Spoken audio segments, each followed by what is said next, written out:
እንደው አይበለውና በጆሮ ኢንፌክሽን የተነሳ ድምጾችን በጠቅላላ ወደ እርሶ ጆሮ ለመድረስ ቢያቅታቸው ምን አይነት ስሜት ይኖሮታል?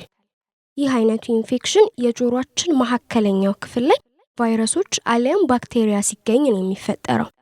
በአብዛኛው የጆሮ ኢንፌክሽን የሚከሰተው በልጅነት ጊዜ ቢሆንም ከዛ ባለፈ ግን ጉንፋንን ተከትሎ አሊያም ደግሞ ሌሎች የመተንፈሻ ችግሮች ሲከሰቱ እነሱን ተከትሎ ሊመጣ ይችላል።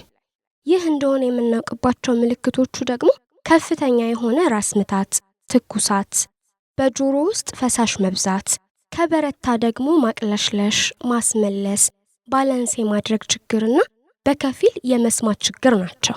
ሰላም ለእናንተ ይሁን የተወደዳችሁ የሃሽታግ መላ ታዳሚዎች። ዛሬም እንደተለመደው ለእናንተ ይበጃል ያልነውን መላ ይዘንላችሁ ቀርበናል። በዛሬ ቪዲዮ የምንነግራችሁ የጆሮ ኢንፌክሽንን ለማከም የሚረዱ የቤት ውስጥ መላዎችን ነው። የመጀመሪያውን ለማዘጋጀት የሚያስፈልጉት ነገር ጨው ነው። ጥቂት የሚሆን ጨው ወስደው መጥበሻ ላይ በማድረግ ከ8 እስከ 10 ደቂቃ ለሚሆን ጊዜ እሳቱን በደንብ በመቀነስ ያሞቁት። ከዛ በኋላ በንጹህ ጨርቅ ላይ በማድረግ ጠቅልለው ካሰሩት በኋላ የታመመው ጆሮ ላይ ከ5 እስከ 10 ደቂቃ ለሚሆን ጊዜ ያስቀምጡት። ይህንን ፈውስ እስከሚያገኙ ድረስ በየቀኑ ይደጋግሙት። በነገራችን ላይ ይህ መላ በተለይ ለህፃናት በጣም ትልቅ ለውጥ የሚያስገኝ መድኃኒት ነው። ሁለተኛውን ለማዘጋጀት ደግሞ 2 የሾርባ ማንኪያ የሚሆን የሰሊጥ ወይንም የሰናፍጭ ዘይት ይወስዳሉ።